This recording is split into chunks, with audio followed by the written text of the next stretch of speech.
Hi, and welcome to the session on how we improve student equity during COVID. Here's a disclaimer message that you should have for the session. Okay, so my name's Amanda Kunes. I'm a technology facilitator too with Millard Public Schools in Omaha, Nebraska. I've been with the district for over 20 years, and my main responsibilities are all things Mac and iOS, being the lead for all things elementary technology. So the purpose of this session is talking about how we were able to facilitate student equity during COVID. And as we've all experienced, COVID is nothing like anything that we've ever gone through before. And to get through this, my team, it's pretty small. We established a mantra saying, "We got this." So throughout all the challenges that we were facing, all the new experiences, every roadblock that we had put in front of us, we constantly told each other as a team or anybody that we worked with within the district, we always reassured each other that we got this. So to start today's presentation, our agenda is going to discuss where Millard got started, where we were before COVID hit, our discussions on how we addressed equity, the fact that our foundation that we had built with our district in terms of technology and our relationship with our district, and our successes with COVID during that difficult time, what we were able to put in place and how we were able to establish success through that time, and then where we've gone since then. Okay, to begin where we started, in 2018, we already had a one-to-one established with Windows laptops in our secondary schools. So that was grades 6 through 12. They already had that in place. But in the elementary side, K through 5, we did not have a one-to-one. So a group of us put together a proposal for our district and ended up in Cupertino at an Apple briefing to discuss what it could look like. And Apple really did facilitate some great conversations with our district level leaders. We were already able to show in terms of budget, in terms of time, the fact that students needed that access. We were already able to show that, but Apple really helped put those finishing pieces in place to get our district to approve. Unfortunately, we walked away with only getting approval for grades 3 through 5. For our district at the time, that made sense. So our final deployment for a one-to-one for our third graders, because we did the deployments in reverse, was January of 2020. So it was kind of this 2-year turnaround, if not longer, to get the mindset of our district to move forward and get that one-to-one in place. So in March, when COVID hit and everything turned to remote, our students fortunately had those iPads in place for at least 2 months, at least for our third graders. And between January and March, we had already started talking about what does our purchasing plan look like? What do our hardware changes look like for the summer of 2020? So as soon as we facilitated our deployment, we rolled right into what does our next purchasing plan look like? And those conversations that we had in January greatly changed from what we actually did come April when we actually put those purchases in place. So to facilitate any change within our district, we really have to make sure that technology has a strong foundation. And that's done by having strong communication with our district level leaders and throughout our users around the district. So regardless of what level an individual resides, to make sure that we are doing our due diligence and communicating the information that they need. And that's in terms of just directions, processes, if a system's up or down, our timelines for different things.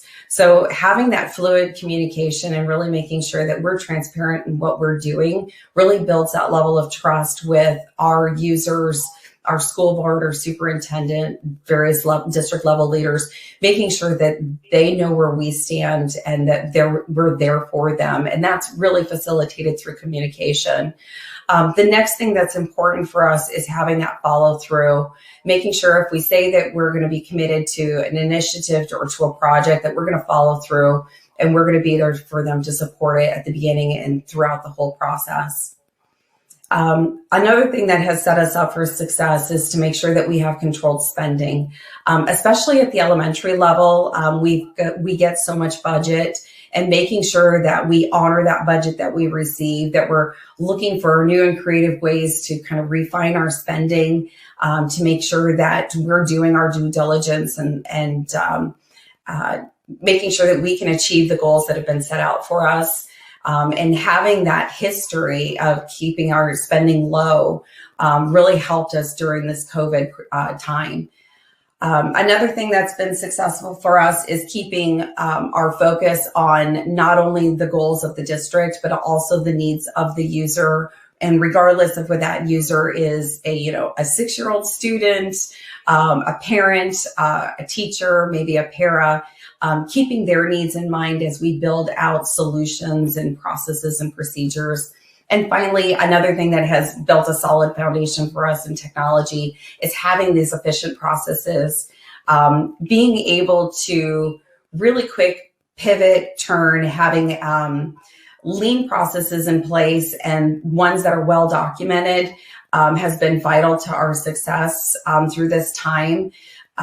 When you marry that to good communication, we actually provide like process maps for our building level leaders, so they know that, if you need new equipment, this is the process that we follow. If we have damage, this is the process that we follow.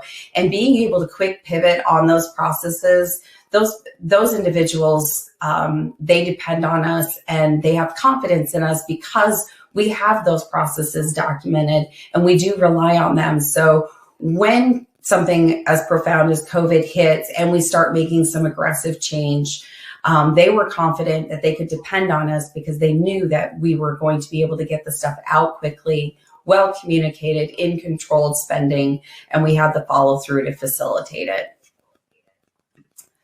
So next, COVID happened. So March, everything that we had been doing previously, all projects, all of those things just halted. Our superintendent came to us in mid-February actually and said, start planning what it will look like if we shut down, and just gave us a lot of different options for us to consider. Are we going to go remote? Is it going to, is our school day going to, be on site? I mean, there were just so many different plans thrown out at us that we had to start reacting to, that we just had to be really flexible in our responses. And again, really positive. And this is where that mantra came into play, where we kept saying, we got this, we got this. So in January, right after we deployed our third grade one-to-one, we started having those conversations with our district level leaders, because that was part of our process, that in January, we start opening the conversations to what our April spending will look like, so we can purchase in April, so we can plan the distributions for May. And then as soon as school gets out, we just cut over, start selling our equipment, start receiving shipments, so everything's in place come the beginning of August when everybody needs that from us. So we'd already had those conversations. And what's funny about those conversations are the way that we had them, the restraints that we were putting on ourselves, all went out the window once COVID happened. So even though in January, we started the conversations that said, what would it look like if we had a grade 2? We always wanted the grade 2 one-to-one. Could we make it happen? Could we make the budgets work?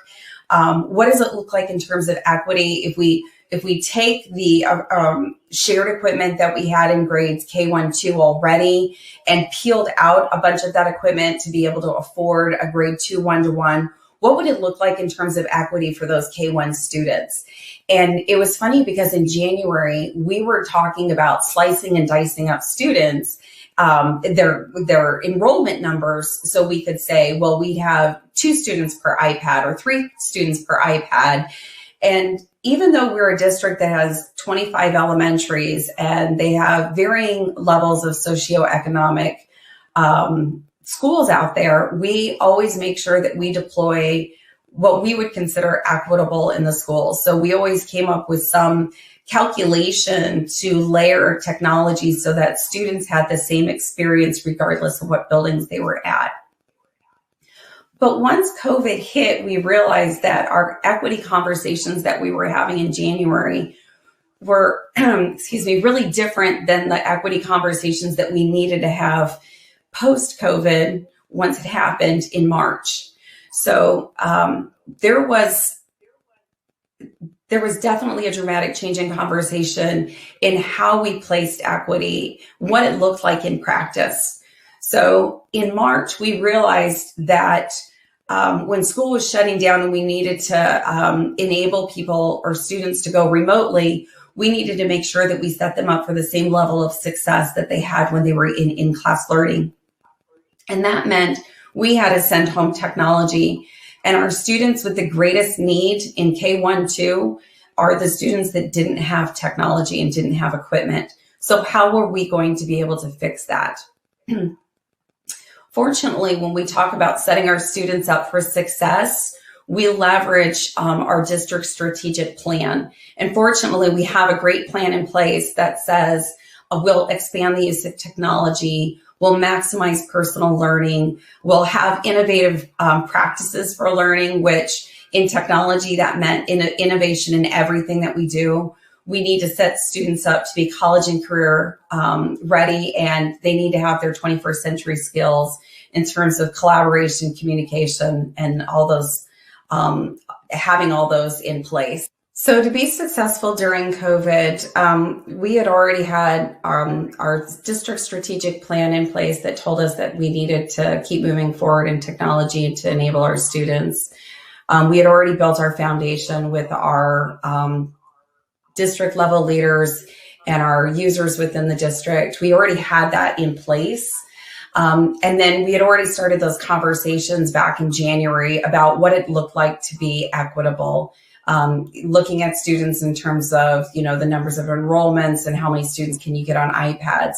But now COVID hits and we realize that we have, it came out that we have 700 families that don't have equipment at home. And our district level leaders, they came to us and they said, well, can you deploy 5,500 iPads out to all of your users, your K-1-2 users, the students that actually need the most assistance in school in terms of that learning experience? Can you get equipment out to them? And we actually said if we sent equipment home to them, it wouldn't be the most successful because it was aging equipment. It was the same equipment we were looking at getting rid of come May or end of May, beginning of June. We didn't really feel like that was going to be the best experience. So what we proposed instead was, let's just send equipment home to the students that didn't have any other equipment to be able to utilize. So we asked our parents, came out that there were 700 families in need, and we were able to just deploy to those families. But that changed what our conversation was originally in terms of equity. We were trying to be fair and saying we set 3 students on one iPad or 2 students on one iPad. And really it came out that our students had this need. They didn't have access at home. And regardless of what socioeconomic school that they were coming from, we found pockets of students that didn't have access throughout the district. And we needed to address that, not only for COVID, but we needed to address that just moving forward. And fortunately, COVID acted as a catalyst of having those conversations or in terms of, what experience are we providing for these students? What level of technology are they getting? And to assist, what was exciting about that time, it really assisted us in having those conversations quicker than it took to having those conversations and getting those approvals and getting things in place. It took 2 years before. COVID allowed us to have those conversations a lot quicker, but it was only being able to be accomplished because we had that strategic plan in place and because we already had built that level of trust between technology and the rest of our district. So once COVID hit, we had to get those 700 iPads quickly out to students. And within 1 week of our district shutting down, we were able to pivot and switch and get that equipment out to parents, and really set them up for success in learning during that time. And that was really pretty exciting. And then once we got that equipment out and the teachers were up and running and doing those remote sessions, now we started getting approvals for, you know what, you can do that second grade one-to-one. We're going to let you move forward with doing that. But pause, don't place the order yet. We're still talking. And again, that COVID allowed those conversations to happen a lot faster. Having 700 families not having access to technology, and for us previously looking at technology in terms of, 2 students on one device, I mean, that seems kind of silly now when we look at, when we look at having students that didn't have any access at all. So, our conversations from January to end of March were drastically different. And it was all because of the new situations that we were in. So during this approval time, which was kind of the end of March, beginning of April, all of a sudden it was, we're going to do second grade and we're going to move forward with first grade and kindergarten at the same time. And all the constraints that were put on in place back in January, all those constraints kind of went out the window and everybody kind of adopted this new way of thinking, which was really exciting. So, so some of the things that I wanted to talk about that we did in our department during COVID was again, setting the users up for success. And these users are anywhere from, 6 years old up to 18 years old. But specifically for our iPad users, we wanted to make sure that if they had an issue with technology, we were able to quickly address it. So if a parent experienced a failure that we were not able to remotely walk them through over the phone or a remote session, they would come in and they would do a hot swap. They would get a new piece of hardware because of damage, maybe a configuration issue. They did not have to wait. That came at some sacrifice for us, but it really allowed those students to be able to keep moving forward with the remote learning as soon as the next day. We reached out to other school districts and we found out that it would take them 2 or 3 weeks to maybe get equipment repaired and back in place in the students' hands. And we just did not think that that was fair and reasonable in terms for remote learning. Another thing that we had to deal with is we went from having this really technical summer school that we always facilitate and put in place to, by the way, summer school is going to be remote. Now, as a district, we were excited that we could offer any type of summer school. It wasn't our typical, but we actually did a one-to-one deployment throughout the summer to help with summer school, which was incredible that we were able to do that. But our district level leaders wouldn't have had the trust in us to be able to be successful in that if we hadn't had all our past experiences with them. So that was really an exciting time. Another thing in January, which was almost a roadblock for our entire second grade one-to-one being approved, was the fact that we didn't have time to train our staff on the one-to-one deployment. So they didn't think that we had time to pull 85 teachers in and provide subs and book meeting rooms and get the trainers in place. The funding for that was also in question. So could that really have been a roadblock for our one-to-one? It was just that teacher training piece. And in January, we had proposed just making all training online and just creating videos for everything, because for some of us, we'd already did the same training. We had already put in like 40 hours of all this training, and we really felt like we could get that information online and allow it to be viewed for our teachers. And they didn't have to pull time out of the day or spend money on subs to get them out there. In January, that was kind of an absurd idea. There's no way we could do that. We don't do training like that. But once we had the approvals in place, once COVID hit to move forward with our K-1-2 one-to-one, all of a sudden everybody was it was just already, that engine was put in place. We're going to rethink all our processes, and staff development was one of those processes that they were willing to say, you know what, we think we can do this online. So we moved all of our online training in terms of distribution, in terms of support for the one-to-one, Apple Classroom training, our Jam School teacher training, all of that moved online, which is really exciting because now we're not only training our staff that are moving into the one-to-one, but we're using those same resources for our new staff orientation and for maybe our veteran teachers that maybe sat through that training 2 years ago and it was an 8-hour day. Like maybe they didn't pick up all the things that they could have picked up during those 8 hours because maybe they're human and maybe they're tired. So this gives them an opportunity having those resources online that they can review those materials at any time. And what's really exciting is that they have done that. So many of our veteran teachers are using not only the new tools, but tools that they've come back to me and said, like, I didn't get that originally, or I've now grown into that tool. And because you put that training online, we can watch it and feel like we can be successful with it. So what happened next for us has been really exciting. Our superintendent requested that all technology was distributed to our students during the first week of school because like everybody else, it's unknown what 1 week is going to look like to the next. So we were able to get all of that equipment out. Actually, it was for 4 grade levels because we had to get our 3rd grade equipment as well. We were able to really quickly get that equipment out to our students to set them up for success this year. Our district offered not only in-class school if the parents requested it, but we also allowed our parents to elect for remote learning.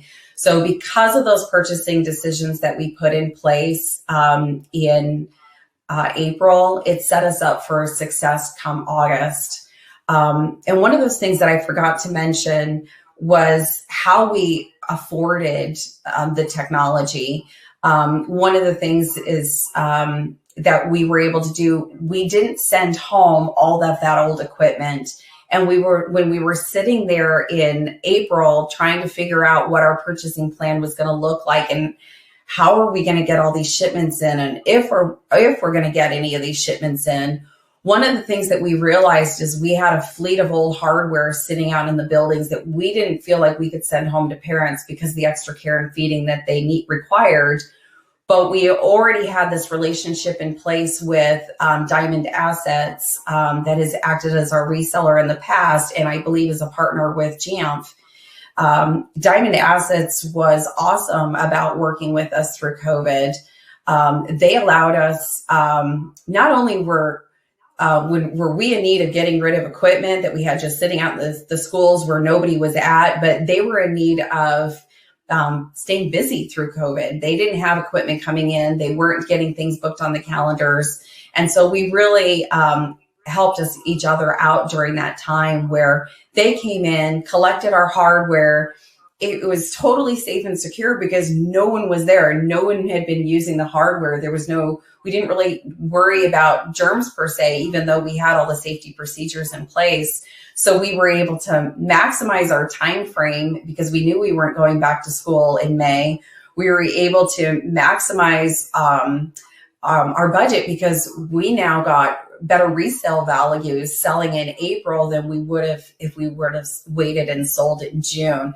And because we have really efficient processes in place, we were able to really quickly pivot and switch our mindsets and get the better purchasing plan, get that equipment out and the new equipment in sooner. So that's been really exciting. And like I said, our superintendent required us to deploy that equipment out pretty quick. And fortunately, we were able to leverage Jamf School and DEP, and we were really successful in getting those devices onboarded. I mean, normally in the past, we've said, okay, you get 2 weeks to deploy this hardware out for these grade levels. And now it's, by the way, never done this before with any of your students, especially at that age group. You have 1 week to get all this equipment out. But because we had great documentation, we have our communication, we had our training in place already, we we just leveraged our same processes and procedures. We were able to get that equipment in the hands of all of our students, regardless of what school or what grade level they were. And it was a really successful experience, even though it was a heavy lift. Also during remote learning, both in the spring and currently in the fall, which is even more complex this fall, is leveraging our remote management tools, not only just for us at the district level, but the tools that we've put in place for our teachers. And that includes like Jamf School Teacher. Our teachers utilized this before, they've had training on it, but it's their lifeblood right now, along with Zoom with our students. Again, because everybody has their devices, it doesn't matter if those students are on site or remote, those teachers are able to encapsulate the students, their learning environment through lessons, and keeping everybody in sync if they've chose synchronous learning, or maybe even during asynchronous learning, locking those students out to say, during that 8-hour school day or whatever that school day looks like, you're going to have access to these applications and maybe not all of this as well. So that set those levels up for success, and our students are able to benefit from that, because if they're not able to regulate their time on their iPad or their experience on that iPad, the teacher can still assist with that, whether they're sitting in the classroom with them or whether they're remote and those students are at home again. So I will say it's really exciting time to be in the district. In education, and having the one-to-one go out and being able to put iPads in the hands of all the students, and not treating those students anymore, looking at them in terms of, kind of being widgets and how many students can we cram on how many devices. Not having those conversations anymore is really exciting. Instead, we're having the conversations of, okay, now that we have those iPads in place, now that everything is truly equitable, not in terms of just budget, but also in terms of that user experience, which is just really exciting. It really changes our conversations. And even though COVID has been just really trying and it's not ideal, to think that we've been able to benefit from it is exciting. Again, we've got this, keeping that really positive mentality, having that awesome relationship between our district level leaders and our users, keeping those lines of communication, keeping that trust established, has really caused this wave and this momentum of success in terms of remote learning, in terms of what we can do in technology, and in terms of the tools that we can provide for our teachers and students. So I'm pretty proud of what we've been able to do in that lift during all of this other stuff that's been going on. So thank you for attending this session and for listening to this story. I hope you found some value from it and something that you can take away.